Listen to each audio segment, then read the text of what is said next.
Bem, o Sensação Especial de hoje reúne pessoas que têm paixão pelo trabalho. Gente talentosa, que trabalha com emoção. Gente que lutou e venceu o preconceito graças ao empenho na profissão. Como Paulo Rangel, o primeiro promotor negro do Ministério Público a ser nomeado desembargador do Tribunal de Justiça do Rio de Janeiro. O Paulo contou aqui que seu primeiro emprego foi como porteiro de uma rede varejista. Ele falou da força de vontade, do papel que a educação teve na vida dele para mudar a história e alcançar o sucesso na profissão. Os livros salvam uma pessoa. Então, eu não tinha opção a não ser fazer o quê? Sentar e estudar. A Luciana Barreto foi criada num bairro humilde de Nova Iguaçu, no estado do Rio.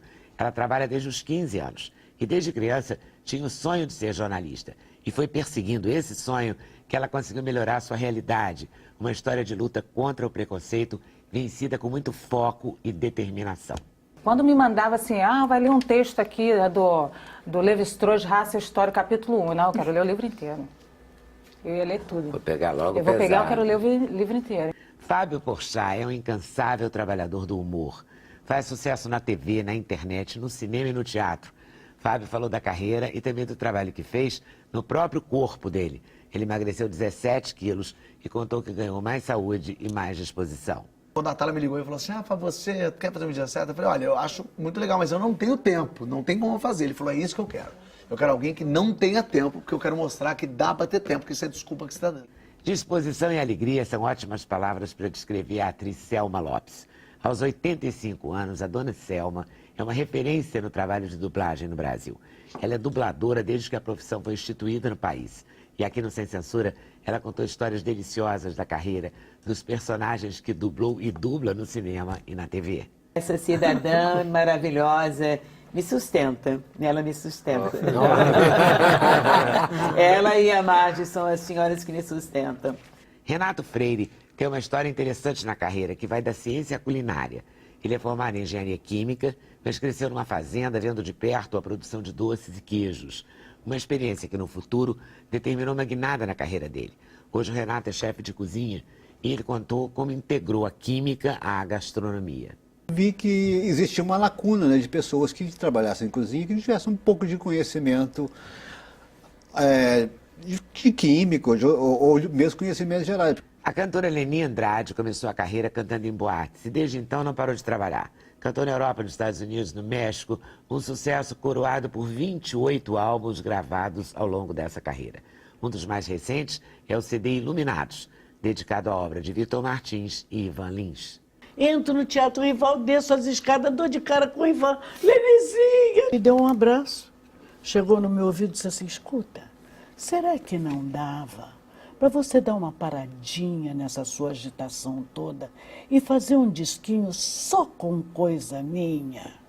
Ney Matogrosso é um dos artistas mais produtivos da música brasileira. Exigente e incansável, cada show é uma experiência, um projeto, trabalhado com maior esmero. E não podia ser diferente no show Atento aos Sinais, que comemora seus 40 anos de carreira. E continua, eu nem gravei o DVD ainda. Mas eu não tenho Rende, pressa, sabe? Vai render, né? Paulo Rangel dá uma lição de luta contra o preconceito através do trabalho. Ele é o primeiro promotor negro no Ministério Público a ser nomeado desembargador no Tribunal de Justiça do Rio de Janeiro. Ele é autor de 6 livros na área penal, foi porteiro de uma rede varejista, tem pós-doutorado pela Universidade de Coimbra e é também professor universitário. O livro dele, no de crônica, tem escrito Crônicas do Cotidiano, volume 1. No volume 2, ele deixa bem claro: os amargos que me perdoem, mas bom humor é fundamental. E é mesmo. É verdade. Volume 1, agora o 2. Isso. Olha lá, os amargos perdoaram. Foi preciso muito bom humor para chegar onde você chegou, para estudar, para vencer o preconceito? Ou nem se cogita do bom humor quando é preconceito? Você tem que ter uma capacidade de saber resistir o quanto necessário em determinados momentos para você poder avançar.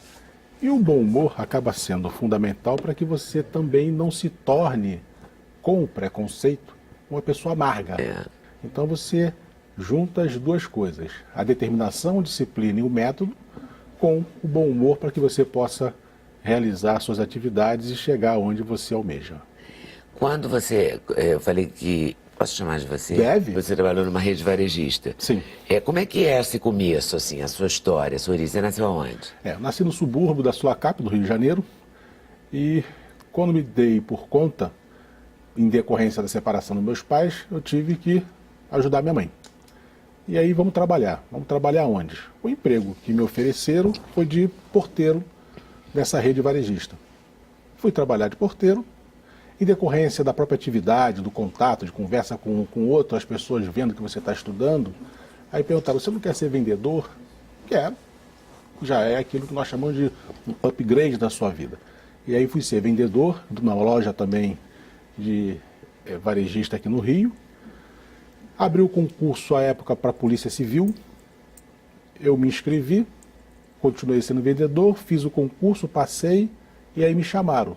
Larguei a loja e fui ser detetive de polícia. Entrei para a faculdade de Direito, me formei em Direito e fiz concurso para promotor. Assim que me formei, passei e aí a vida ganha um outro sentido, uma outra dimensão. Você agora tem uma situação financeira melhor que permite E a sua você mãe estudar. acompanhou isso? Você Acompanhou, promotor?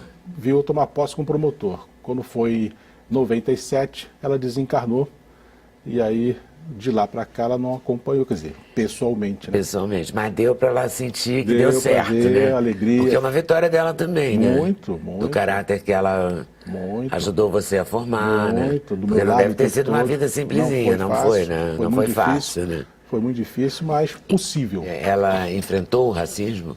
Porque eu não sei, às vezes a gente fica, jornalista, não, Luciana, às vezes fica meio impactado pelos fatos do cotidiano, assim, e a gente fica vendo o juiz, que é agredido no Sul, o Tinga, jogador do Cruzeiro, que é agredido ali, não sei o que aqui, a gente fica achando que piorou. Eu não sei se piorou, se tem mais visibilidade. Eu diria a você que não piorou. Isso sempre existiu, mas agora, com uma imprensa livre, e aí a importância da imprensa livre, é necessário dizer isso.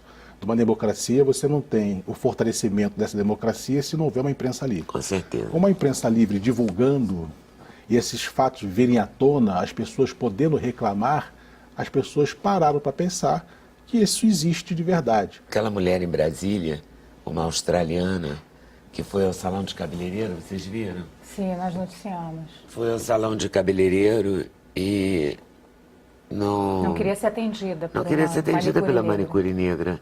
Como é que ocorre alguém pensar e falar, né? Quer dizer, se ela não é Que atendida, isso? Como assim? se ela não quer ser atendida por uma manicure negra, você imagina se ela vai ter uma dentista negra ou se ela vai deixar um médico negro botar a mão em cima dela. Não vai deixar. Na cabeça dela, é uma raça inferior. E eu não vou me submeter a qualquer tipo de tratamento de beleza ou de saúde para uma pessoa que, na cabeça dela, é inferior. Isso existe. Não é mais por aí. Você não tem mais esse direito. E agora o racismo é feio, né? Você é mau. Hoje o racismo é feio. Eu acho que é um bom caminho. Não é? O racismo é feio, é cafona. Não é, descredenciar ou sabe, desqualificar o racismo também. Não, independente das campanhas de conscientização, dos negros assumirem os seus postos. Não estou falando disso. Certo. Estou falando que isso também, como um adereço, né? Um elemento...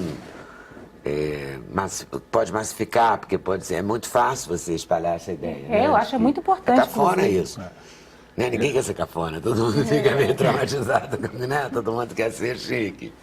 É O importante chique é não isso. ser racista, eu não sei de que maneira, mas fazer isso, você não acha? Eu acho que é uma importante o que você está bobagem falando. Não, acho que o caminho é esse. Eu acho que é um caminho até de ternura, eu acho, a gente fazer. É uma campanha, assim, sem revanchismo, né? Então, seria uma forma mais terna de fazer esse tipo de campanha de combate ao racismo. Acho que é importantíssimo. Mas voltando à sua carreira, uma carreira brilhante, né? Uma carreira que você sempre investiu no conhecimento. Sim, eu sempre disse e falo para os meus alunos que os livros salvam uma pessoa. Então, eu não tinha opção a não ser fazer o quê? Sentar e estudar. Né? Tem gente que vence só trabalhando, não estuda, mas vence trabalhando e hoje está muito bem. Eu tinha que estudar. Então, o que se faz? É sentar, acreditar que é possível, e aí nesse trajeto é engraçado, Leda, que o preconceito ele vem aparecendo assim. Quando eu era detetive de polícia, que eu fui fazer concurso para promotor, um colega meu também, detetive, branco, estava fazendo a prova, e aí o meu chefe falou para mim: Rangel, por que você vai fazer concurso para promotor, rapaz? Ah, eu quero melhorar. Não, mas é um passo muito alto. Faz primeiro para escrivão, depois você faz para delegado. Ah, tá. Na cabeça dele eu não tinha capacidade de fazer o concurso e passar, como passei. Engraçado que ele falou isso para mim, mas não falou para o outro. Ele não chamou os dois, pô, por que vocês dois não fazem? Não, ele me chamou pensando que eu não ia conseguir dar esse salto. Quer dizer, alguém pode dizer assim: não, isso é coincidência, Rangel. Não, não é coincidência. Trabalhamos juntos, no mesmo lugar, estamos fazendo o mesmo concurso. Se ele falasse para os dois, era. Se ele chama os dois, pô, vocês dois têm que fazer o seguinte. Não, ele olhou para mim, me chamou, e quando eu passei, que eu levei o convite, ele: caramba, Rangel, que sorte, hein? Pô, você se deu bem, hein? Que sorte. Eu Tem gente que é reincidente, né? E aí você foi fazendo, e você é pós-graduado, é pós-doutorado, e vai eu fiz mestrado, fiz meu doutorado, e em 2011 fiz meu pós-doutorado em Coimbra. Qual foi a sua tese? Quais foram as suas teses? Na dissertação do mestrado eu trabalhei sobre a investigação criminal do Ministério Público, né, que é uma discussão que tem, se o Ministério Público pode ou não investigar. No doutorado... Provando que pode ou não? Provando que pode. Que pode. Pode, né? E deve. E deve investigar. Quer dizer, quem tem medo da investigação é quem está devendo. O síndico de um prédio pode investigar. Ele entrega aquilo para as autoridades. Então, se ele descobrir alguma coisa de errado no condomínio, ele pega os documentos, os livros e entrega para quem tem direito. Muito bem. Na tese de doutorado foi o Tribunal do Júri. Uma tema muito interessante que eu gosto do tribunal. E no pós-doutorado eu fui trabalhar as decisões judiciais. Fui discutir como é que os juízes elaboram uma decisão judicial, que tipo de perfil é esse juiz, quer dizer, a formação desse juiz, onde é que ele estudou, o que ele fez, qual foi a faculdade que ele se formou, para justificar ideologicamente a decisão que ele dá, que é onde também está carregado o preconceito dele. Então, eu tenho conhecidos... Não amigos, só de raça aí, né? Não, geral. Eu tenho conhecidos que nasceram na Zona Sul, estudaram na Zona Sul nos colégios de ensino fundamental, fizeram faculdade na Zona Sul, fizeram concurso, passaram. Esses caras não têm a menor noção de dificuldades. Quando eles se deparam com um processo em que há a discussão, por exemplo, dessa moça que foi arrastada, eles não conseguem entender aquilo. Eles não sabem que aquilo ultrapassa a questão do direito penal. Ali tem o racismo. Não o racismo porque o policial tem ódio do negro e quis arrastar a negra. Não, não é isso, eu não acredito nisso. É porque ele funciona num sistema que é racista, ele não se dá conta. Ele não jogaria uma mulher branca em Ipanema na Vieira-Soto na mala de um carro. É óbvio. Ele não prenderia aquele ator, Vinícius. Não prenderia. Baseado em evidências que não existiam. A evidência é que ele é negro. Lógicas. A evidência é óbvia. Ele é negro, estava parado no ponto de ônibus, então foi ele. Não foi assaltado por um negro? Fui. Esse cara tem tá um negro aqui, né? Foi ele. Eu acho que... pronto, é ele. Eu preciso só achar um negro. O negro que eu achar é o autor do crime. E aí virou a confusão que deu. Eles não fariam isso se fosse um branco. Então, não é que o delegado seja racista, o promotor. Não, eles operam num sistema que é racista e não se dão conta disso, por causa da massificação. E às vezes o próprio policial é negro, não se dá conta disso. Não é incrível isso? Nós fizemos a segunda marcha contra a desigualdade racial na Defensoria Pública. O coronel PM, que estava lá representando o chefe de polícia, disse isso. É muito difícil eu falar de racismo numa instituição que predominantemente tem negros, porque eles não aceitam. Quer dizer, é aquela coisa do negro que não percebe que não é ele que não gosta de outro negro. Ele está dentro de um sistema em que, para ele, o negro é o principal suspeito. E foi feita uma pesquisa com uma polícia militar em determinado estado e perguntaram, entre um negro e um branco, quem é um suspeito? O negro. Andando num carro de luxo, o negro e o branco, quem você para? O negro. E de que forma a gente vai conseguir remover isso, digamos? Olha, eu tenho dito e bato nessa tecla, educação. Eu não acredito numa solução, como muita gente diz assim, vamos fazer uma lei para punir. Vai fazer a lei vai ser descumprida como é, e vai punir os que forem, mas não vai mudar. Vai punir um ou outro. Vai punir um ou outro. Você tem que educar. Só acredito no sucesso de uma sociedade quando você investe na educação. Aí sim, exemplo, Coreia do Sul.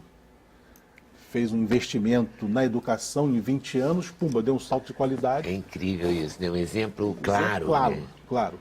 Por isso que eu digo, eu gosto quando a presidenta Dilma destina 100% dos royalties à educação. Eu não vou sentir isso mês que vem, nem ano que vem, vou sentir isso daqui a 20 anos. Se o dinheiro for aplicado na educação. Na educação, efetivamente. Você vai sentir isso daqui a 20 anos. Educação em todos os sentidos, né? Claro. Porque o sujeito atravessa fora da faixa, é falta de educação. Isso. Ele joga lixo na rua, é falta de educação.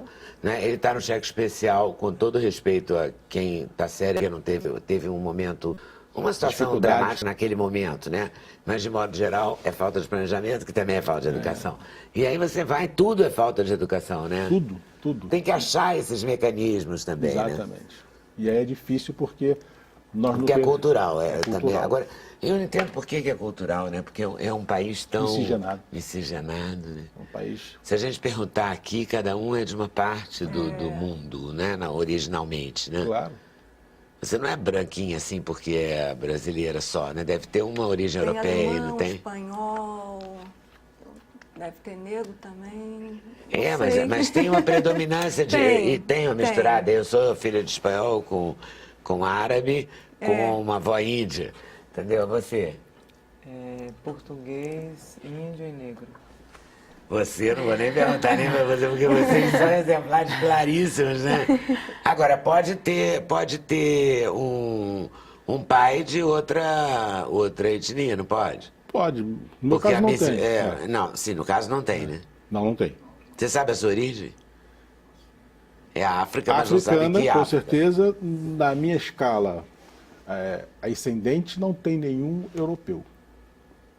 Você sabe? Bom, Você sabe que não é filha da Pinar, inclusive, né? É muito parecida, né? E a Pinar tinha esse sorrisão, né? Essa simpatia toda também. Bom, Tinha não, a tem, minha- porque eu não encontro ela há muito tempo. a minha avó, o meu avô, no caso minha bisavó era descendência com índio. E a África, né? E Luciana? Eu tenho índio, branco e negro. Nossa, é o Brasil, Luciana. É, sou Brasil. Outro dia o Moraes Moreira contou aqui que quando ele foi fazer aquela música O Brasil Descendo a Ladeira, o João Gilberto viu uma mulata linda descendo a ladeira. Uma ladeira. Ele disse pra ele, olha ali o Brasil descendo a ladeira. Daí ele fez a música, que é linda, né? A jornalista Luciana Barreto também precisou vencer muito preconceito na profissão. Ela veio de uma família humilde da Baixada Fluminense e sentiu um choque cultural e econômico quando entrou na universidade. A Luciana contou aqui pra gente como foi essa luta para realizar o sonho de seguir carreira no jornalismo. Um caminho que exigiu muita garra e alguma renúncia. A Luciana é a âncora aqui da nossa TV Brasil. E eu quero saber do começo. Você é carioca, Luciana? Eu sou carioca. Da onde? É. Nasci em Nova Iguaçu. Moro em Nova Iguaçu, nasci lá e continuo mora lá. lá? Continuo lá. Já dei umas voltinhas aí por São Paulo, aqui no Rio, mas estou em Nova Iguaçu. Você queria ser jornalista desde pequena? Sempre quis ser jornalista, só que sou de uma comunidade muito pobre, né, Leda? Que lá a gente é um bairro... No meu bairro não tinha universitário. Mas eu tenho pais, assim, maravilhosos que batalharam muito por mim. Então, eles são, assim, pessoas incríveis. Até me emociono quando falo deles, porque eles nem tiveram muito estudo, mas batalharam para que os filhos estudassem. Sabe como é que é isso, bacana, né? Pega todo o seu dinheiro, do seu salário e investe, come um pouquinho ruim, mas vamos pagar os livros, vamos pagar o A pessoa colégio. entendeu tudo da vida, Entendeu né? tudo da vida. E aí eu sempre sonhei em ser jornalista. Eles nunca me disseram que eu não seria, né? Eu sempre falei, você é jornalista, você é jornalista. Só que realmente quando você mora num universo onde você não tem ninguém, você não tem a sua identificação, não tem com quem se identificar, isso se torna mais difícil, né? E para entrar na universidade é a barra, né? Porque você no seu ensino fundamental e médio, quando você é pobre, quando você tem que conviver num bairro pobre, com escolas precarizadas, você não tem a formação para entrar na universidade. Então eu tive que batalhar muito, eu recebi ajuda de um pré-vestibular, o pré-vestibular para negros e carentes, PVNC, hoje ramificado em Educafro. E eu fui desse núcleo do pré-vestibular e já trabalhava, abandonei o trabalho e me dediquei um ano inteiro estudando para entrar na universidade. E onde você fez? Eu estudei na PUC. Eu consegui um projeto da PUC, não é cota, mas é bolsa, era um projeto inicial da PUC. A PUC tem um projeto incrível que quase não é divulgado. Ela acolheu todos esses alunos da Educafro e ofereceu bolsa integral de 100% para quem não podia pagar. Então eu fiz o vestibular, passei, estudei jornalismo na PUC e história na UFRJ. Eu passei nas duas, fiquei um bom tempo estudando história também, não me formei a graduação. Concluiu a licenciatura, mas... Mas estudei um bom tempo. Mas é bom isso da história, né? Era para formação, né? Na verdade, formação, eu acho que você detecta que você tem uma dificuldade, que você precisa acelerar a sua formação, né? Você precisa correr na frente. Acho que é isso, no final das contas. A Sandra de Sá fala muito isso, que agora eu não vou correr atrás, agora eu vou correr na frente. Correr na frente. Você tem que correr na frente. Você lê muito, incrivelmente. E eu fui para a PUC, foi um choque também, né? Porque eu saía de lá de Nova Iguaçu, eu pegava o ônibus de 4h25 da manhã, acordava às 3h30, para estar na Gávea.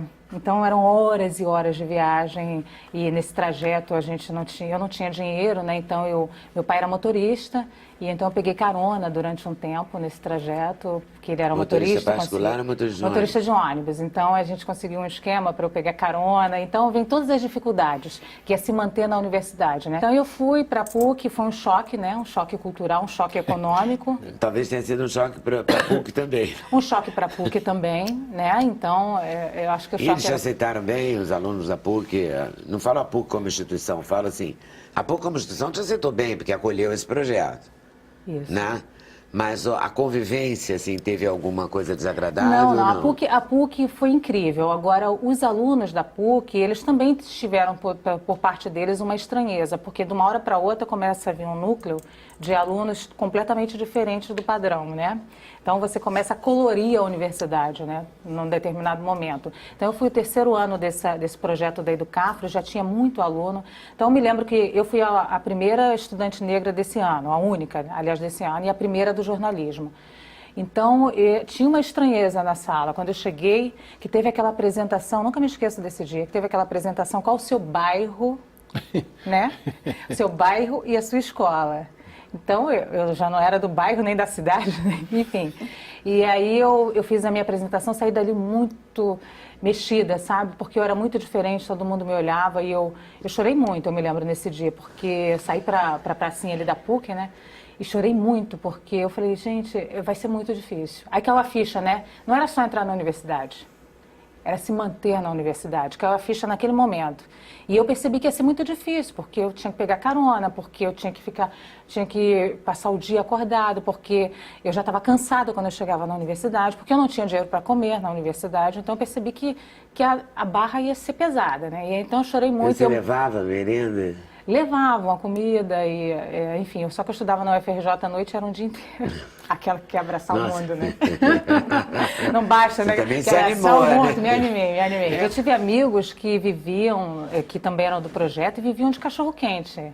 Tinha um cachorro-quente que eu me lembro que era R$1 ali do lado de fora da PUC, e eles viviam de cachorro-quente. E eles conseguiram, tem um desses até que conseguiu concluir um doutorado na França, hoje em dia. O garoto do cachorro-quente. O garoto do cachorro-quente foi valente, né? Você viu que foi valente, foi valente. A mãe dele era uma empregada doméstica. Ele tem uma história incrível também. Incrível. E a PUC acolheu todo mundo de uma forma assim espetacular, sabe?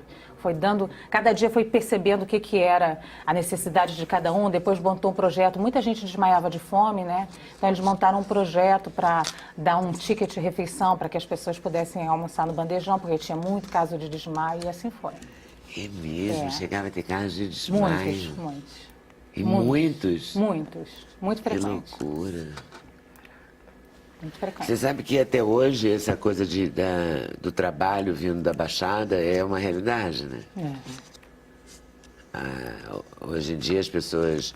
Eu gosto de falar os nomes do jeito que eles são, sabe? Eu não gosto muito desses eufemismos. Eu estou implicando, eu tenho fase. Nessa fase, eu estou implicando com essa coisa de coiffeur, sabe? Tem que falar, não pode falar mais cabeleireiro. Não, cabeleireiro. Né? Não pode falar empregada doméstica, virar secretária. Não, mas as empregadas domésticas passam essa batalha, né? Passa essa batalha. De sair 4h20, 4h40 da Baixada para chegar na Zona Sul do Rio. Estou falando do Rio de Janeiro, porque é a realidade que eu conheço. Mas aí na sua cidade onde você esteja, deve ter também esses mesmos batalhadores que vão sair de outros lugares, né? São Paulo, sei lá, do Jardim Ângela, não sei de onde, para poder chegar nos jardins, digamos. Né? A pessoa já chega exausta. Já chega exausta. Então, é por isso que é correr na frente, né? Porque um dos critérios da PUC era manter a bolsa acima de 8%, o coeficiente de rendimento acima de 8% para você manter a bolsa. Manter a bolsa. Então, você tem que correr muito, porque você tem uma deficiência de ensino. É praticamente uma porque gincana, você está né, exausto. Você ganhou a gincana, hein, Ganhei a gincana. Com Com fome. fome, e manter o coeficiente de rendimento para você não perder a sua bolsa integral. E manteve. E Mantive acima de 9. Pois é. Danadinha, hein? Mas valeu, não valeu? Valeu. Sonho realizado não tem preço. Não tem preço, não tem preço. Quando me mandava assim, vai ler um texto aqui do Levi-Strauss, Raça e História, capítulo 1. Não, eu quero ler o livro inteiro. Eu ia ler tudo. Vou pegar logo eu quero ler o livro inteiro. Então, eu sempre ia... Sempre eu estava na biblioteca, eu sempre estava estudando enlouquecidamente. E em casa só no fim de semana? No meu caso, eu tinha um compromisso com o Educafro, com o PVNC Educafro, e eu montei um projeto social. Então, eu dei aula durante 10 anos nesse projeto social. E era sábado, de 8 da manhã às 8 da noite, e domingo, de 8 da manhã às 2 da tarde. Ai, querida, e eu mantive tu gosta esse compromisso. de carregar pedra também, vamos combinar. Mas é bom que quando você anda carregando pedra, depois quando você tira a pedra do seu sapato, maravilha. você anda fácil. É o bode da sala, Não é? né? A Você sala anda fica fácil, enorme. porque hoje minha vida, eu ando de carro, meu Deus, que coisa maravilhosa. A vida maravilhosa que eu levo, não tem que você dizer nada, né? E a tua família assiste isso feliz? Assisto muito feliz. Meu pai é um orgulho, tá lá, já avisou todos os amigos que Tá assistissem assistindo, hoje, gente? sem censura. Meu pai é assim, ele vamos na padaria, olha, eu tomo café numa padaria lá, ele ainda dirige, né? Tomo café numa padaria lá em Rocha Miranda. Você pode ir no sábado lá na padaria para eu te apresentar para o cara da padaria, para ele saber que você é minha filha de verdade? Eu vou. E deve ser mais barato. E o café barato. e a padaria é boa, o pão é bom. Não, fui, na verdade, numa outra padaria em Mesquita, mas fui, ótimo, todo mundo, fica todo mundo orgulhoso. É verdade, é filha. Que legal, muito bom. Muito legal, é um orgulho. Mó barato, né? No próximo bloco, o humorista Fábio Porchat, sucesso na TV, no teatro, no cinema e na internet. Vale a pena conferir, com certeza. Já, já.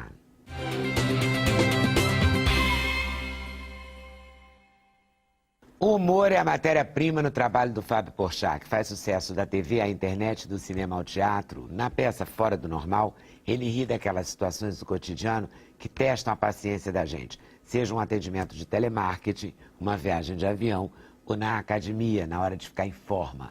Trabalho que, aliás, o Fábio encarou na vida real com muita competência. Venci lá o medida certa. É verdade. Entrei na linha, na verdade. Menos como você ficou bonitinho, magrinho. Obrigado. Não é que você não fosse antes, sabe? Mas agora deu uma outra Deu um outro Mas eu tava olhar. falando até com a Tala, eu modifiquei, porque eu sempre fiz dieta, sempre emagreci e engordei.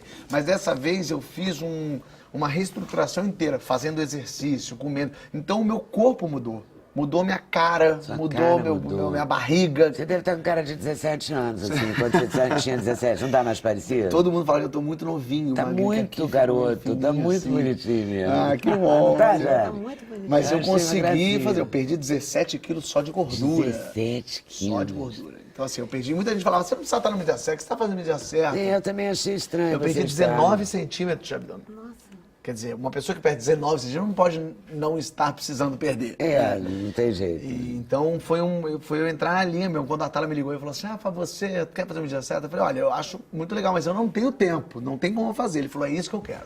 Eu quero alguém que não tenha tempo, porque eu quero mostrar que dá pra ter tempo, que isso é desculpa que você tá dando. E o que você acha que fez você dar esse tempo? Dá, é porque dá. É só você colocar na sua rotina diária. Eu já ando, por exemplo, eu sei como eu funciono. Então eu ando no meu carro com uma mochila com tênis, de correr, com shorts e camiseta. Então, 20 minutos eu tenho do meu dia hoje, eu vou correr. Então é encontrar, porque na minha cabeça era assim, ou eu corro 1 hora e fico, ou eu não faço. Ele falou, não, se você tem 15 minutos, faz 15 minutos. Amanhã você vai ter meia hora, faz meia hora. Então eu comecei a encaixar. Então agora eu tô jogando vôlei na praia. Agora eu sou um carioca, vou ao Leme jogar vôlei. Eu vou achando tempo, vai encontrando. Aí eu vou sair daqui, entra aqui a reunião que eu vou ter às 9 da noite, é o tempo que eu tenho de correr. Eu corro esses 40 minutos. E você corre assim em qualquer lugar? Corro em qualquer lugar. Aterro, lagoa. Eu gosto de correr ao ar livre, eu prefiro correr ao ar livre. Mas na academia e na esteira do prédio, onde tem um ensaio. Outro dia eu fui correr na casa da minha tia, que era no Jardim Botânico, eu tava na lagoa, eu ia ter uma reunião na barra. Eu falei, quer saber? Parei na casa da minha tia, deixa eu correr na tua esteira. Corri, fui. Porque dá. Eu encontrei o lugar pra fazer isso. E gostou, né? Gostei. Te deu prazer. Gostei. Com alimentação, assim, eu sempre gostei de comer tudo. Eu como de tudo mesmo. O problema é que eu como muito. Se eu vou comer salada, eu como muita salada. Eu vou no quilo, meu prato é todo saudável. Mas é aquele prato desse tamanho, até aqui em cima, com tudo que dá de comida. Então eu como muito. Então o que eu tive que fazer foi meio que diminuir um pouco. Porque de salada eu gosto. Eu acho ótimo com cenoura, pepino, beterraba, eu gosto. Mas o problema é que eu como um pepino inteiro, uma cenoura inteira, beterraba gigante, aí vira um negócio impossível. Eu como fruta, eu como 4 maçãs. Você não pode comer 4 maçãs, entendeu? Então eu fui tentando reestruturar isso. Mas deu certo, eu tô conseguindo manter o mesmo peso na medida certa. Eu terminei com 83 o programa e eu tô com 83 hoje. Muito legal. Foi uma vitória mesmo, extraordinária mesmo. Eu tava com um percentual de gordura de 28% do corpo. Eu terminei o 17 com 11. Caiu assim inacreditavelmente. Então foi muito legal. E assim. você ficou com o mesmo bom humor? Sabe que eu fiquei muito mais exausto agora. As pessoas perguntam pra mim assim, você agora que faz exercício tá se sentindo melhor, mais saudável? Eu falo, não, eu tô me sentindo exausto. Porque o tempo que eu tinha pra dormir, pra descansar, agora eu corro. Então chega às 6 da tarde, eu já tô, meu Deus, eu quero dormir. Tortura. Eu tô gastando minha energia antes que eu não gastava. Mas o humor não ficou nem um pouco abalado? Não, isso é o contrário. Eu tenho tirado o humor disso, justamente, das brincadeiras. E você fez quadros, fez piada? Fiz lá no assim, Fora do show, Normal, na peça, eu falo agora muito de academia, porque agora eu tenho começado a frequentar. E o que você achou mais engraçado? A esteira. Seu olhar é muito interessante. Eu não gosto de correr, eu gosto de correr ao ar livre, como eu falei, mas às vezes tem que correr na esteira. O problema é que a esteira, ela te passa muita informação, muito dado, muito número que você não precisa saber. Então às vezes você tá até disposto, você fala, vou correr 30 minutos. Aí você bota na esteira 30 minutos e vai correndo. Aí você corre bem, vai correndo legal, vai correndo tranquilo, vai dando uma cansada, só você olha ali 1 minuto. Você, meu Deus do céu, o tempo não passa na esteira. O tempo na vida real é muito diferente do tempo na esteira. Né? Parece que no mundo em que vivemos o tempo passa 1, 2, 3, 4. Aí ele faz 1, 2, 3, 2 de novo, 3. Você não consegue passar daquilo ali ao inferno. A esteira eu cubro. Sempre que eu vou correr, eu cubro a esteira. E aí você vê também a escala, o quanto você gastou. Aí você corre 30 minutos. Você está exausto. Você olha lá, você gastou 139 calorias. Quer dizer, agora você pode comer uma ameixa. Que legal. Então, eu prefiro não saber nada. Eu prefiro cobrir aquilo com a toalha, correr o que eu tenho que correr e pronto, é resolvido. As pessoas perguntam, mas Fábio, qual que é o segredo? Eu falo, o segredo é vergonha na cara. Não tem assim, uma dieta, com dieta que você vê. Eu falei, não fiz dieta nenhuma. Eu perdi tudo isso em 3 meses. Quer dizer, muita gente fala assim, eu quero perder rápido. Pô, perder 17 quilos de gordura em 3 meses é bem rápido. E não adianta. É você gastar mais do que você ingere. Ponto final. Em matemática. Mas fala mais do show. Fora do normal. E eu vou falando das várias situações que acontecem comigo. Eu gosto muito de viajar. Então eu viajo muito, conhecendo não só o país todo, mas entendendo também. Eu fiz show no Japão já. Fiz show para os brasileiros lá no Japão, foi muito legal ano passado. E o Japão, eu conto das coisas que acontecem, por exemplo, o Japão é um país muito seguro. Mas é muito seguro, eu fiquei impressionado. É seguro assim, você pega, sei lá, seu laptop, você deixa na rua, você sai. Quando você volta, o laptop tá lá, instalaram o Windows nele. Você tá entendendo? É um negócio assim, baixaram um antivírus, tem um pendrive. O japonês é um povo, lá o grau de pobreza é outro. Lá o mendigo fede Adobe. Você tá entendendo? É um outro tipo de pensamento, porque é muito... Então eu vou observando as coisas que acontecem. Eu gosto de viajar para lugares doidos. A viagem vai te dando uma alimentação incrível. Totalmente. Né? História. Eu vou pensando. E aí você vivendo, né? E vou vivendo a situação. E eu gosto de viver mesmo, assim, eu não gosto de ir no lugar que o turista vai. Eu também vou, porque a gente é turista, tem que ir. Mas eu gosto de ir, assim, vamos no restaurante, cara, não, tem esse restaurante. Eu falo, não, eu quero ir no restaurante onde você come. Eu fui lá para o Marrocos, aí o guia, não, vamos para esse restaurante francês. Eu falo, não quero restaurante francês, eu quero um restaurante marroquino que você, onde é que você vai? Aí o cara, não, eu vou naquele, aí é uma quebrada que o cara vai num lugar meio sujo. Eu falo, eu quero esse, que eu quero experimentar aquela situação. E eu gosto de comer. Você vê que a gente tá falando de comida, tá falando de viagem, voltei pra comida. Porque eu gosto de comer, eu sinto vontade. Aí quando eu vou comer, eu quero comer a sobremesa, eu quero experimentar essa entrada, eu quero comer. Tudo é um acontecimento na comida. Assim. E tudo rende show, toda situação rende show. Tudo rende. A gente tá. O Porta dos Fundos faz com que os sketches sejam. Então a gente tá falando de tudo, assim. A gente vai lançar uns agora de talk show também, depois eu vou te mandar. Ah, meu Deus, quero ver. Porque é muito divertido, né? Tudo rende. O comediante é uma pessoa ligada 24 horas no que está acontecendo ao redor. Porque tudo. Um texto que eu escrevi sobre táxi aqui no Rio. Até a coisa surreal, não é o preço, apesar do preço, mas é surreal que o táxi, você vai pegar o táxi aqui no Rio, o cara fala, vai pra onde? Aí você fala, pra Ipanema. Ipanema onde? Quer dizer, o cara quer saber o que eu vou fazer na minha vida. E eu peguei esse táxi e o cara falou, não leva. Aí eu moro em São Conrado, então eu sou a rejeitada. Você é rejeitada. E agora não entro mais no táxi, já fui tão rejeitada que eu tenho trauma. Eu abro a porta e falo, São Conrado, aí se o cara fala, eu saio já correndo. Bate a porta e fecha. Eu vim de carro se ele hoje me por levar, isso, eu tenho que porque se ninguém me leva comprometer pra com baixo. isso. Porque é uma loucura. Eu escrevi um texto falando sobre... E parece que você vai pegar uma carona, não parece? Né? Exatamente. Barra, Pô, sim, você dá essa força aí pra cidade. mim, pô, parece que você não vai pagar, pensa que é um serviço, né, que o cara tá prestando. E aí eu escrevi um texto do taxista dentro do táxi. Eu peguei o taxista falou isso, eu falei, isso dá uma ideia, e aí escrevi o texto que é o cara falando, vai pra onde? Ipanema onde? Vou pra casa da minha tia. Que tia? Minha tia Augusta, mas Augusta, quantos anos ela tem? Você falou, peraí, o que você quer saber? Me leva lá pra coisa. Então tem a gente exagera, bota uma lente de aumento na situação, mas tudo é muito curioso. Uma situação que já é absurda. As pessoas não percebem as coisas malucas que elas falam e fazem, né? Eu fui assistir um filme, tinha aquele filme, O Curioso Caso de Benjamin Button. Aí eu tava na bilheteria, um cara do meu lado na outra bilheteria falou, eu queria assistir aquele filme, a fabulosa história do Bruno. Eu falei, o que é isso? Era isso. O cara inventou um título da cabeça maluca dele e a bilheteria entendeu, claro, tá aqui, e deu o Benjamin Button. Ficou aquela, então a gente fala coisa, a gente não percebe que a gente fala coisa. O locutor na rádio outro dia falou assim, essa música é pra você, quem já foi criança. Quem não foi criança? Essa música é pra quem que não é essa música, entendeu? A gente não percebe as coisas que a gente fala. Então eu vou juntando no show, ficando muito atento e anotando, né? Que a piada, ela vem aqui, não pode esquecer. Não Porta dos Fundos, vocês fazem reunião? Fazer uma reunião. Aliás, pauta, hoje tem, inclusive. É a reunião de pauta. A gente senta, loucura. os 5 sócios, e mais o Esteves, que é outro redator, e a gente leva, eu, o Gregório e o Antônio Tabet. E o Esteves a gente escreve. Então são 2 sketches por semana que a gente leva, reunião de pauta, lê, aprovou, manda a produção. Não, esse precisa mexer, mexe daqui que eu mexo, daqui. Porque a gente, um dos segredos, o Antônio fala isso que é muito bom, a gente joga coisa fora. A gente não importa, porque as pessoas na internet há muito isso assim, não, vamos fazer, escrever que o negócio faz. A gente fala, não, peraí, mas não tá bom. Então, joga fora. Vamos embora, vamos fazer isso aqui. Não, também tá ruim. Outro dia a gente leu uns 15 textos, jogou uns 15 fora. Não tava engraçado. Não tava bom. Pra que fazer? Pra fazer? Não, a gente faz se a gente acha que é divertido. A gente faz pra gente Mas gente tem um rir. compromisso de X número, né? Tem. Não, a gente já tem. Hoje a gente tem 40 textos já aprovados. Já tá lá com a produção. Já tem 10 textos filmados que já estão lá, que a gente funciona como empresa. E agora a gente lançou um seriado do Porta dos Fundos. Pela primeira, além de segundas e quintas, aos sábados, a gente lançou um seriado chamado Viral, que é um seriado que trata com humor sobre a AIDS. É um texto que eu escrevi falando sobre esse mundo. Sou eu e o Gregório é soro positivo, eu sou amigo dele, e ele descobre que é portador do vírus e resolve contar para todas as mulheres que ele já transou que ele tem AIDS. E eu sou amigo dele e falo, vambora, vamos nessa. Ele vai contando de um em um. Assunto forte. Né? Super, ninguém nunca tratou com humor sobre isso. E muita gente fala assim, mas não pode. Eu falo, como é que não pode? Ao contrário, pode. Você não pode humilhar a pessoa e ser desrespeitoso. Claro. Mas daí é com qualquer coisa, não é no humor. Eu não posso agora te humilhar, ninguém vai humilhar ninguém. Mas esse é um assunto que precisa ser tocado, porque a AIDS parece que saiu de moda. Ninguém mais fala nisso, parece que ninguém mais tem.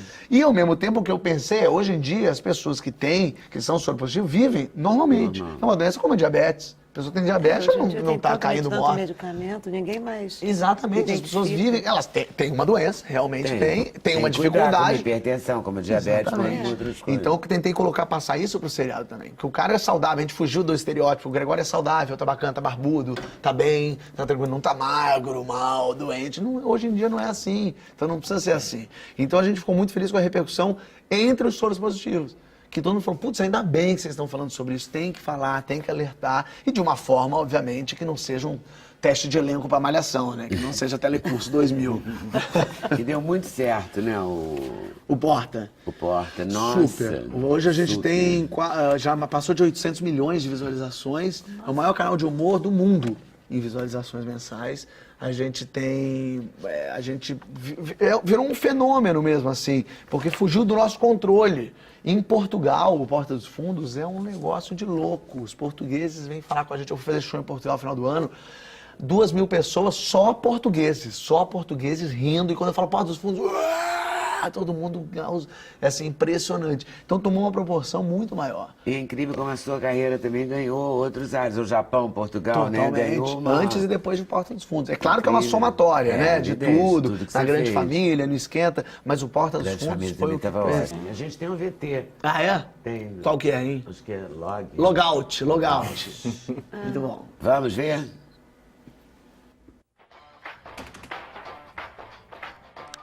Oi, amor. Fala rapidinho que eu tô aqui trabalhando.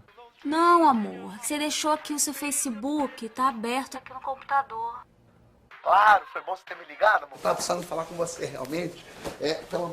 Faz um favor pra mim, meu amor. Vai na área, sai daí agora. Ué, na área? É, que o Fernandes me perguntou se eu tinha um parafuso de aço.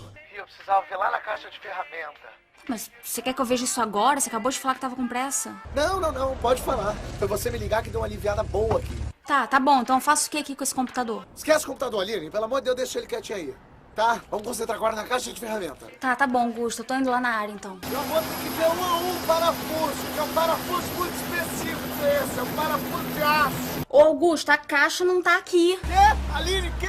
A caixa de parafuso que não tá aqui dentro da caixa de ferramenta, Augusto. Tá, olha, aproveita então que você vai ao banco e leva umas roupas velhas pra dar pra igreja. Hein? Quem que você separa aí que tem muita roupa no armário. Que banco o que, Augusto? Tem 2 anos que eu pago conta só no computador, tá doido? Aline, não! Não! É um perigo pagar a conta pelo computador hoje em dia. Só que agora eu vou ter que pagar online porque já fechou o banco às 4 horas, tá? Beijo.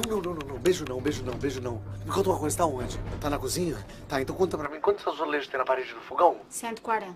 140? Como assim 140? Onde é que você tirou 140, gente? Então, Augusto, 10 em pé com 14 deitado dá o quê? 140. Não é assim que se conta azulejo, Aline, você sabe muito bem. Tem que contar um a um. Augusto, por que você tá falando assim? É assim que eu falo. Talvez esteja falando um pouquinho mais baixo, porque o Nogueira acabou de entrar na sala e eu tenho que mostrar um certo respeito com o chefe. Amor! Que, Augusto? Você falou que tava aberto no YouTube ou no Facebook? Não sei, Augusto. Facebook, YouTube, Twitter, tudo a mesma merda. É, meu amor. É a mesma coisa.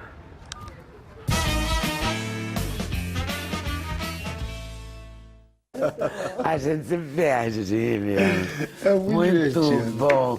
A seguir, a atriz e dubladora Selma Lopes, que aos 85 anos de idade dá um show de talento e de amor pela profissão.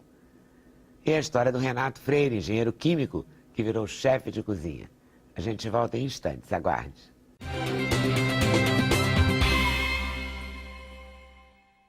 Usar a voz como instrumento de trabalho, usar a voz para emocionar. Essa é a vocação indiscutível da dubladora Selma Lopes. Ela praticamente inaugurou essa profissão no Brasil. Tem no currículo diversos personagens e com todo o orgulho do prazer que tem até hoje na profissão dela, aos 85 anos de idade. Selma, você sempre acha que a sua voz mudou com o tempo ou não? Mudou com os personagens? Eu acho que com os personagens, porque cada personagem exige uma voz, né? Então, de acordo com a figurinha do boneco, é que eu coloco a voz. Muito bom isso. Quantos anos de dublagem? Desde que ela foi instituída neste país. Eles procuraram os profissionais de rádio, né? E na época eu fazia Rádio Mairim que Venha. E eu fui convidada pelo Carlos de la Riva para fazer o teste.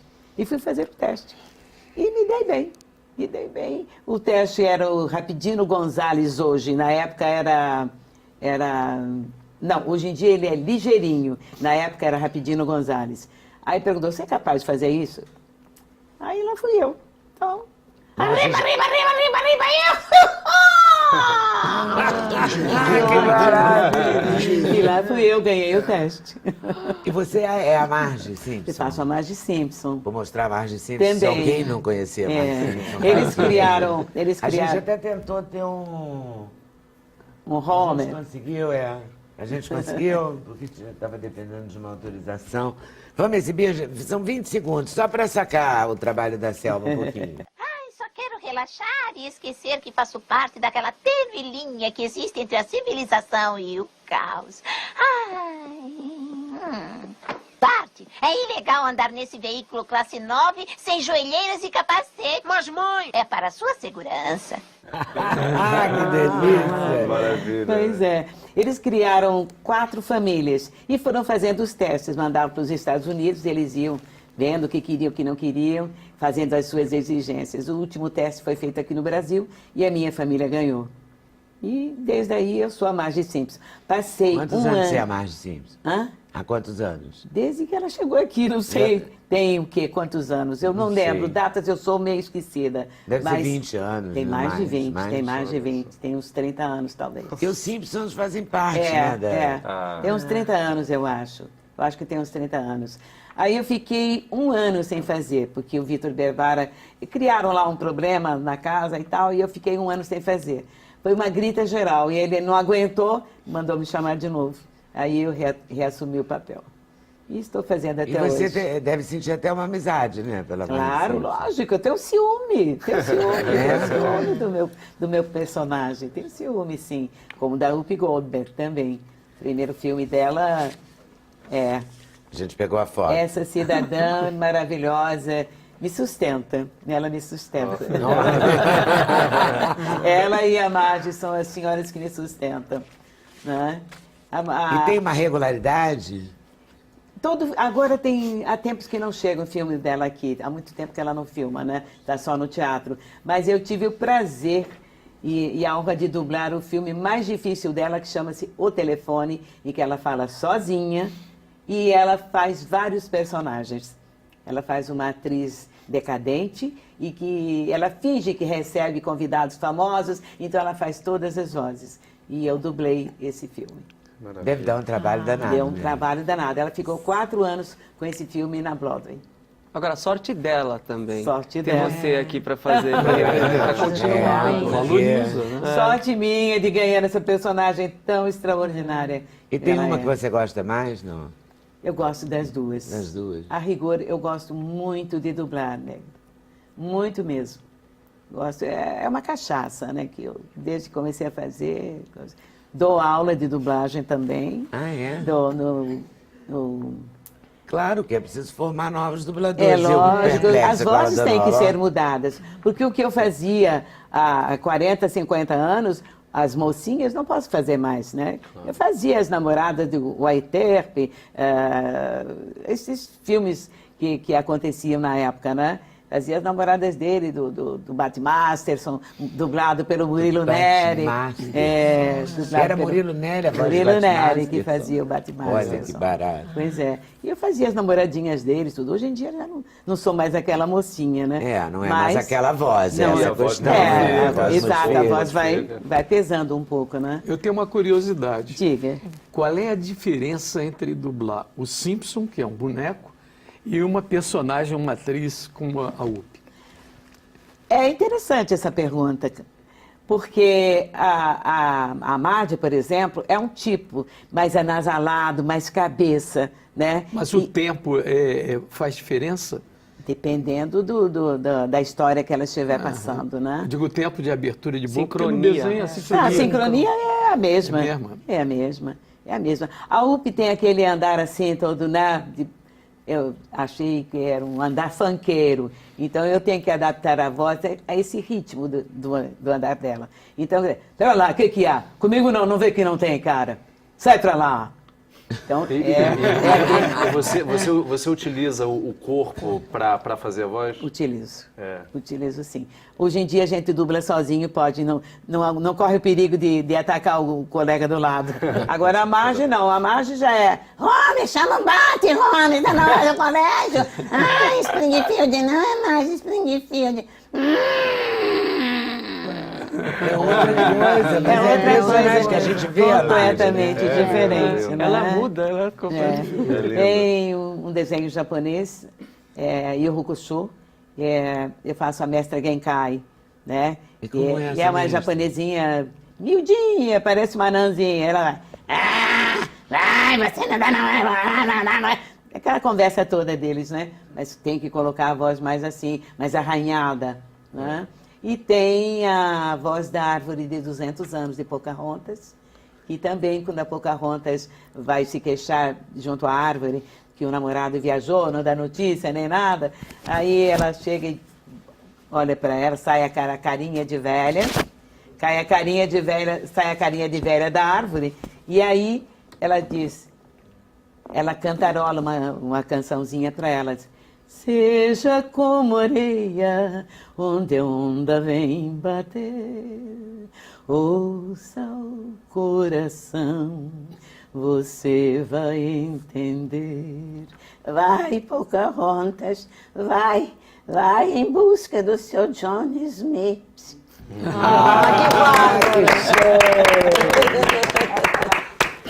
Que E show, por aí Vera. vai, né? A primeira boneca que a Estrela construiu no Brasil chamava-se Tagarela. Porque era uma Tagarela. bonequinha feia, não tinha a boca aberta, era um risco no lugar dos lábios. E então eu gravei 10 frases para essa bonequinha. Foi a primeira boneca falante do Brasil. Olha que né? barato. Aí ela dizia, Penteia meu cabelinho, mamãe. Gosto muito de você. eram 10 frases coisa que ela diferentes. quer com a voz, né? ela quer. O primeiro jingle do Biotônico Fontoura foi criado na Rádio Meirink Veiga, nos corredores, pelo maestro Alceu Boquino. Então, era... Biotônico Fontoura, no almoço e no jantar, dá saúde e bem-estar. Muito legal. Que delícia. Nunca Muito teve bom. problema, Selma, de corda vocal Nunca usando tive falsete? problema. Porque tem um momento que você Não. usa falsete. Papai do céu sempre foi muito generoso comigo. Eu nunca fiz aula de nada. Nunca. Eu aprendi comigo mesmo. E você decidiu que um dia ia ser dubladora? E foi assim, quando o De La Riva me convidou, e era uma profissão nova que aparecia no Brasil, e eu me Você atirei. era radioatriz? Eu era radioatriz da Rádio Meirink Veiga. Né? Você atirou e virou a mestra. Né? Virei dubladora. E também bom. fui para o teatro, faço teatro também. Né? Fiz Vestido de Noiva, fiz Gota d'Água, fiz Um Rubi no Umbigo, fiz... tem que me lembrar... Tem várias outras peças. São 23 peças que eu já fiz. Né?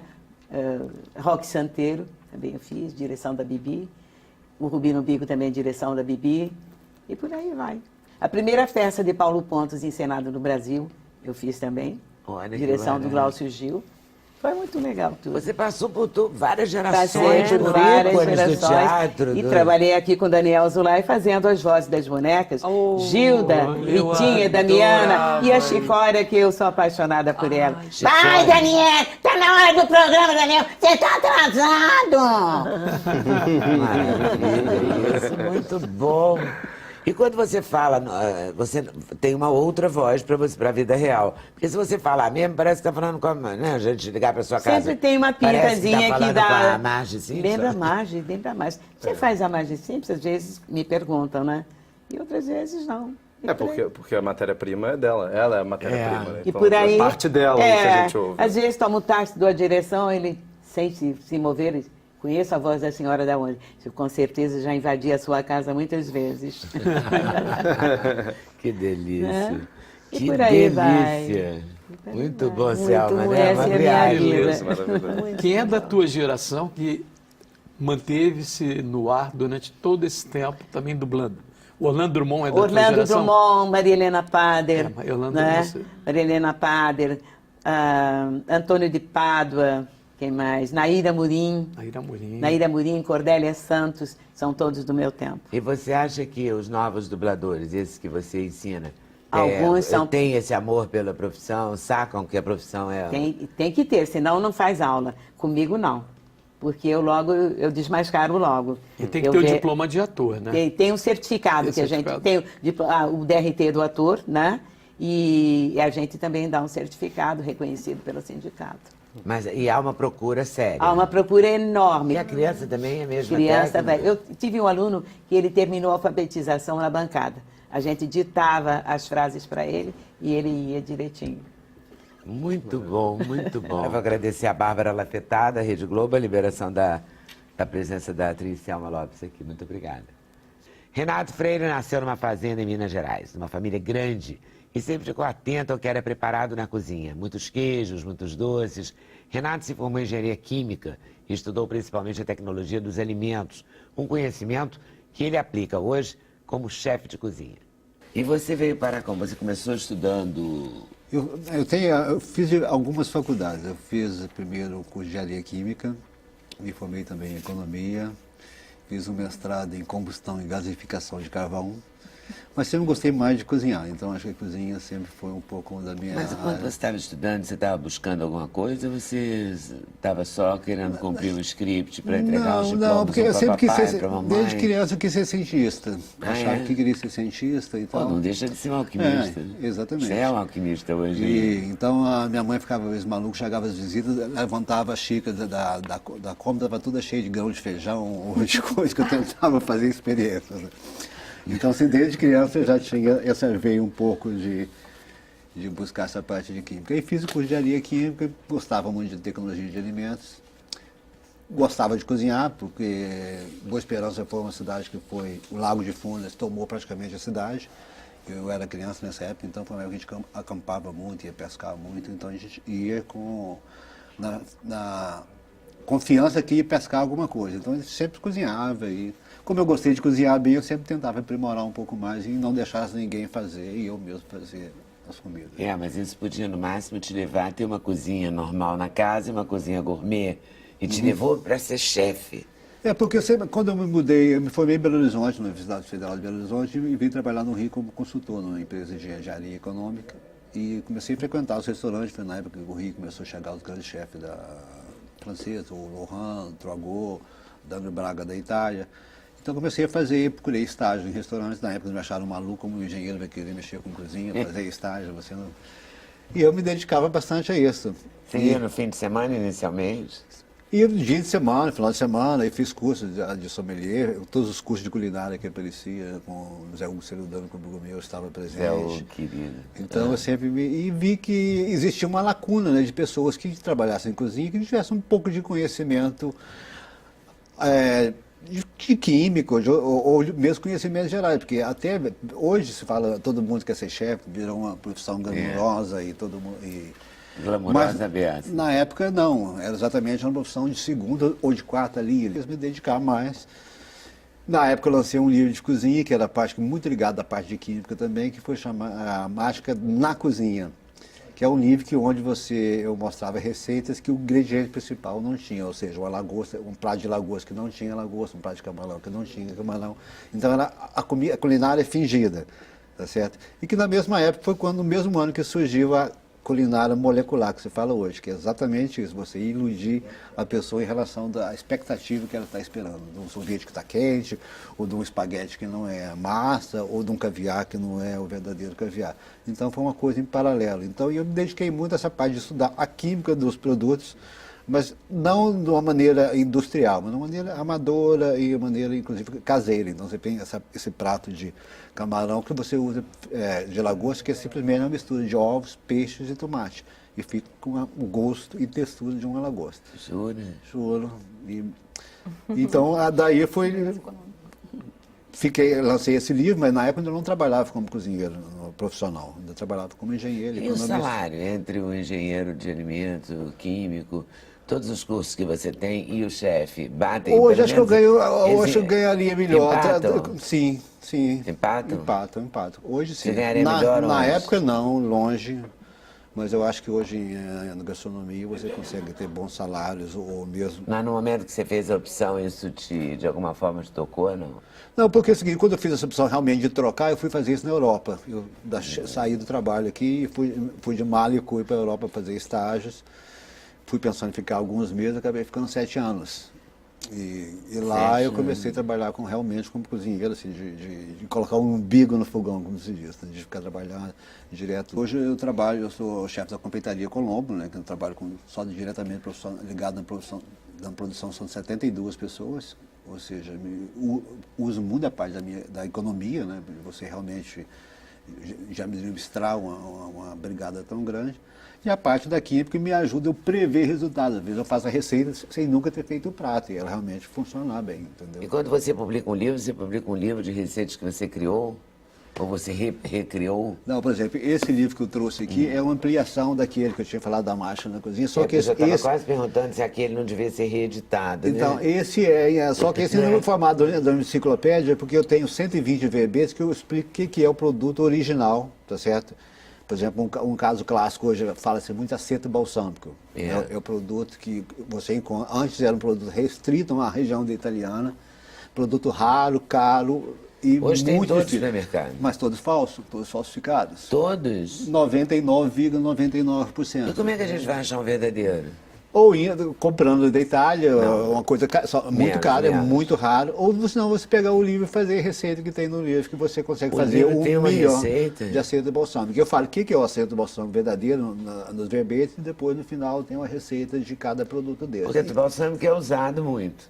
Ele pode ser feito e ser conservado em casa? Quer dizer, eu tenho que fazer cada vez que eu usar ou eu posso fazer? O ideal dele é que você faça e vá consumir daqui a 20, 30 anos. Não, menos, né? Não, porque realmente um balsâmico verdadeiro... Daqui pra meu netinho, um beijinho. Mas um balsâmico verdadeiro, original, você nunca vai encontrar com menos de 25 anos. Por isso que ele é raro, por isso que ele é caro, e por isso que ele é falsificado. Você pegar o suco de uva, ao invés de fazer um vinho, você fermentar, você levar num tacho e cozinhar aquele suco até virar um xarope, tá certo? Porque a água vai embora e ele concentra e vira um xarope. Esse xarope é guardado em barris, que aí vai sofrer o processo de fermentação que vai transformar num vinagre. Começa num barril de 50 litros, 5 anos depois ele passa para um de 40 litros, ele vai perdendo por evaporação, até chegar a ver num frasco desse tamanho. Então aquele livro vai custar $1000 aquele aceto balsâmico. Esse é um aceto balsâmico. Agora, o que se tem hoje industrial, você pegar, às vezes, a vinagre de vinho de segunda linha, caramelo e uma essência que dá um gosto de madeira, tá certo? Então você consegue falsificar dessa maneira. Então, e você tem balsâmicos caros, que é feito de uma mistura do balsâmico verdadeiro com um balsâmico não verdadeiro. Então tem falsificações das diversas maneiras. Só que um produto feito toda essa tecnologia que demora muito tempo você encontrar em qualquer botequim que você vai, tem alguma coisa errada. Tem alguma coisa errada. Esse livro foi mostrar em 120 produtos que estão no mercado que exigem essas falsificações. E no final tem as receitas. Tem as falsificações do bem e as falsificações do mal. Isso aqui é de uma beleza plástica, né? Isso aí é a nossa parte da light diet, que são coisas todas feitas com frutas, né? Por exemplo, aqui na frente tem esses néctares, que é só esse da frente é manga, gengibre, maracujá e coentro. Faz uma sobremesa maravilhosa sem açúcar. Como é que é mesmo? Manga? Manga. Explorava assim um pouco. Você vai colocar manga no liquidificador, a quantidade que quiser, suco de maracujá, gengibre. Bate bem, vai ficar bem cremoso, né? Não vai ficar aguado, não. Bem cremoso. Depois você coloca umas folhinhas de coentro, liga e desliga, liga e desliga. Então vai dar aquele gostinho de percevejo de longe. Que realmente coentro tem um gostinho de percevejo no final. E aí é um produto que realmente com pouca gordura, com pouca açúcar e que faz as pessoas perder o trauma de coentro. Que no Brasil tem muita gente que tem trauma de coentro, que faz, tem coentro, a pessoa, coentro é um ingrediente maravilhoso. No próximo bloco, trabalhadores incansáveis da arte e da música. A cantora Leni Andrade e o cantor Ney Matogrosso. Não saia daí, hein? A gente volta já já.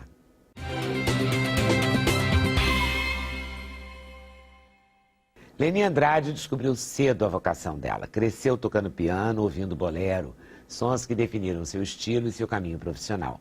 Leni falou de 2 trabalhos que, mais uma vez, reafirmam seu talento. Um álbum com versões em espanhol de músicas de Roberto Carlos e um CD todo dedicado a Vitor Martins e Ivan Lins. Se chama Iluminados. Seu coração é um baguarte nos olhos, a água mais pura da fonte. É um punhal no seu coração, você cai dura para trás. Aí eu perdoo que ele seja trêbado, porque o Vitor Martins é trêbado, ele não é bêbado, ele é trêbado.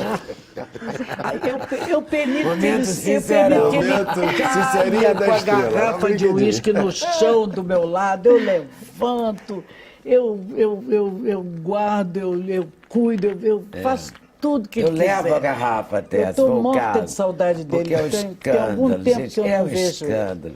Daquilo que eu sei, nem tudo me deu clareza, nem tudo É foi um permitido. desespero. né, Um das dia na nossas novela, vidas, da 2 nossa dias depois eu estava geração. cantando lá na Tijuca. O amor tem feito coisas, é o nome do disco. Que até mesmo Deus duvida. Eu não aguento, o Vitor vai ver, ele quer me matar. É um escândalo. E é só aí que você decidiu fazer um CD com o Vitor querendo te matar e com o Ivan também matando, é isso? Querida. Você escolheu os dois e falou, agora vai ser esse projeto não, aqui. Querida, não. Não? Como é que eu foi? não escolhi nada. Eu fui ver a banda no Teatro Rival. Nem pensava que o Ivan estaria lá. Entro no Teatro Rival, desço as escadas, dou de cara com o Ivan. Lenizinha, eu digo, meu amor, que bom que você veio. Poxa, claro, que bom, que ótimo. Os meninos vão ficar muito contentes de você estar aí. Aí me deu um abraço. Chegou no meu ouvido e disse assim, escuta, será que não dava para você dar uma paradinha nessa sua agitação toda e fazer um disquinho só com coisa minha? Eu falei para ele, você larga a mão de ser canalha? Porque, puxa vida, a gente se conhece há tantos anos. Não me venha com uma conversa dessa. Já nos encontramos 500 vezes fora do Brasil, em tudo quanto é festival, pelo mundo todo. Você nunca falou uma palavra para que eu fizesse um disco com as suas coisas. A minha amiga que estava do lado, Regina Baptista, agarrou no telefone e falou assim, João Samuel, que é o produtor, João Samuel, desconfio que o seu disco já está pronto. Eu estou aqui do lado da Leni, abraçada com o Ivan, a fotógrafa do Rival tirando fotografia, que o Ivan está fazendo essa proposta indecorosa e eu estou aqui de testemunha. Ele acaba de pedir para ela fazer um disco só de coisas dele. O João respondeu do lado de lá no celular, tá feito, fala para ela que tá feito. Vou ligar para o Fernando Melino. Foi assim, em 15 dias ficou pronto. Tá pronto. Tá aqui. Eu Sim. agora ando assim, né? Os discos caem no meu colo. Tá aqui o disco do Roberto Carlos. Eu fui na Albatroz, que é do Menescal e do Raimundo. Eu fui lá pegar 400 discos meus que estavam lá parados e eu fui com o meu empresário, com o Djalma Marques, pegar esses 400 discos. Fizemos um acerto com o Raimundo, pararam, não, a gente quer pegar. Aí parou no barquinho, não sei o quê, não sei quanto, pararam, aí entrei lá, sento na cadeira, vem um menino trazendo um cafezinho para mim, o técnico de som, e vem o Raimundo com 2 folhas de papel na mão. Lenizinha, escuta, dá para você dar uma olhadinha nisso aqui? Nós estamos aqui do lado do estúdio, dá uma olhadinha, dá uma espiadinha, olha que bonitos os arranjos que eu fiz. Nós estamos montando um disco do Roberto. Estão contratadas 4 moças para vir para cantar. É tudo em espanhol, só Roberto Carlos em espanhol. Mas entra aqui, Lenizinha, entra aqui. Eu entrei, Leda Nagli. 4 horas depois, estava isto aí gravado. Eu comecei a corrigir as letras todas com uma caneta preta, que eu corrigi tudo. Porque aquilo que eles me entregaram na mão não era espanhol. E espanhol, querida, com licença, que espanhol eu estou sabendo tanto quanto eu falo português. Isso daqui não tocou nenhuma faixa na rádio ainda, está esgotado. Em todos os lugares. O disco saiu, eles nem me avisaram. E saiu fora do Brasil também? O disco saiu, tem shows para serem feitos pelo latino, mundo americano inteiro. tinha que sair, Porque imagina isso aqui, quando tocar 2 faixas disso em Miami, eu vou ter que tomar um avião e ir lá fazer, sei lá, você não gosta de pegar avião. Vai ser um sacrifício. Vai ser um sacrifício. Ela detesta viajar. Os arranjos estão lindíssimos. Cruzei com ela em Nova York. Eu acho que o próprio diabo. Roberto, quando escutava, ele dizia assim, puxa, caramba, que coisa interessante, olha já só. gosto do pé na estrada, essa mulher. Eles fizeram um disco meu, né?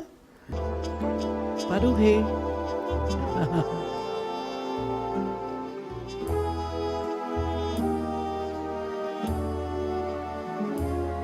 Yo te propongo que nos amemos, nos entreguemos y en el momento que el tiempo afuera no corra más, Yo te propongo darte mi sueño después de amar y mucho abrigo, y más que todo, después de todo, brindarte a ti mi paz. Yo te propongo de madrugada, si estás cansada, darte mis brazos y en un abrazo hacerte a ti dormir. Yo te propongo no hablar de nada, seguir muy juntos la misma estrada y continuar después de amar al amanecer.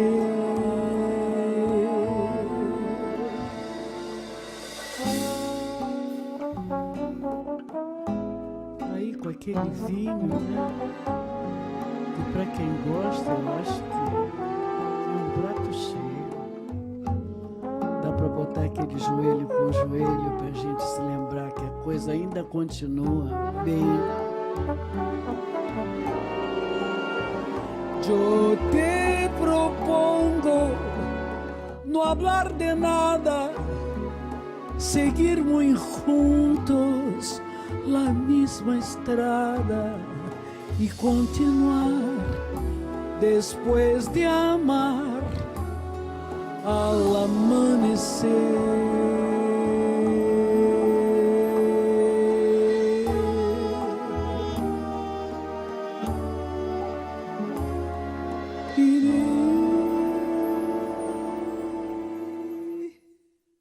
E a gente encerra o especial de hoje com a voz e a presença do Ney Matogrosso. O Ney está celebrando 40 anos de carreira com um show atento aos sinais, um show de competência e de talento, como sempre. No repertório, músicas de Lobão, Criolo, Paulinho da Viola e Tamara Assunção. Canções que tratam de questões importantes e atuais, como esta canção de Lenine e Arnaldo Antunes. Chama-se Rua da Passagem. E continua, eu nem gravei o DVD ainda. Mas eu não tenho pressa, sabe? Vai render, né? Engraçado que na televisão em Minas passa o CD, a imagem da capa, e você cantando a música do sinal, sinais, sim. Mas tem a imagem do CD. Mas deve ser só... Uma capa, talvez uma foto de tem divulgação. Tem imagem do CD, mas não do DVD. Eu não gravei ainda o DVD. Deve ser uma imagem dentro do estúdio, então. Deve ser capa, deve ser uma imagem da capa, uma imagem... Agora, deveriam ter outras coisas, porque na internet está cheio de imagem do show, né? Tá, imagina, hoje a gente não tem mais controle. Você faz hoje, amanhã já está tudo na internet, o show inteiro. Acabou, o YouTube está dando 2 dias depois da estreia, eu vi o show inteirinho. Eu tive a paciência de ver tudo que tinha o show inteiro, assim. Claro que não é qualidade, tudo, mas tinha o show inteiro. O que para mim não me deixa desconfortável, não, pelo contrário.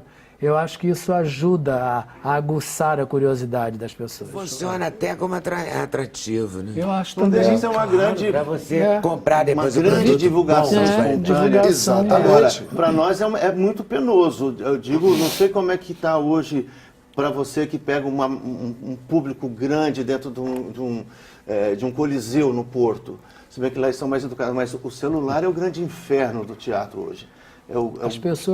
As pessoas perdem o tempo delas gravando, olhando para isso em vez de olhar para lá. Em vez de olhar lá, elas perderam a noção da apreciação do real, do afetivo, do emocional. Eu acho que elas é que perdem mesmo. Elas coletam isso e veem fora.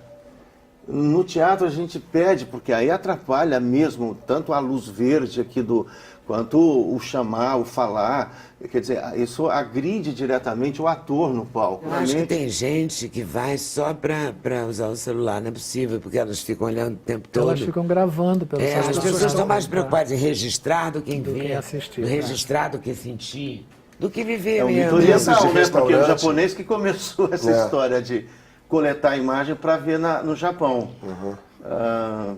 Ninguém fotografava. Olha, outro dia... Você não podia nem viajar, né? Você tinha japonês de fotografar. Vai fotografando, vai filmando tudo, né? Quando veio também a maquininha pequena. A handcam, né? E hoje em dia você vê pessoas em restaurantes e bares, etc e tal, as 4, 5 pessoas na mesa, assim...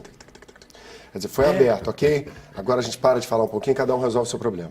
E convencionado, entendeu? A pessoa responde, a pessoa... Crianças e tudo, gente falando uma com a outra. Tá na mesma mesa, você percebeu isso aqui naquela outra mesa? Aí complica, a pessoa assim, mas que babado. É muito esquisito.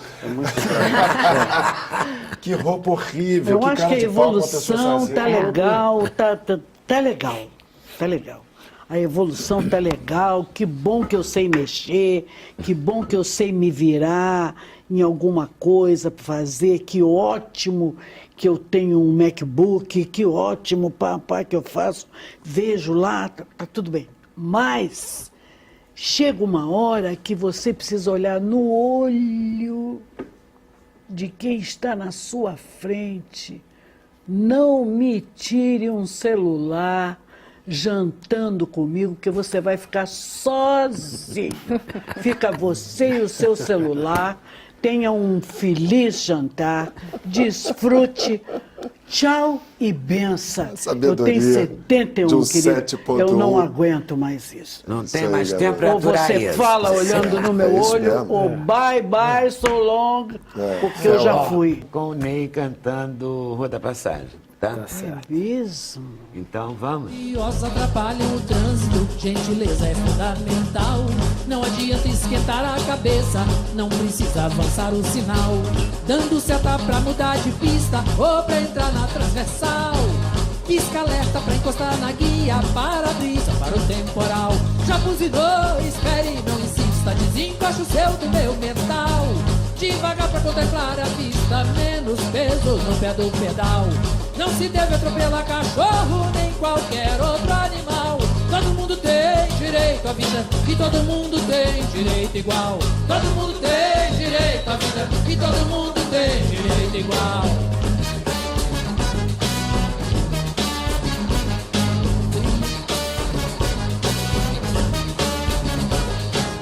Motoqueiro, caminhão, pedestre, carro importado, carro nacional.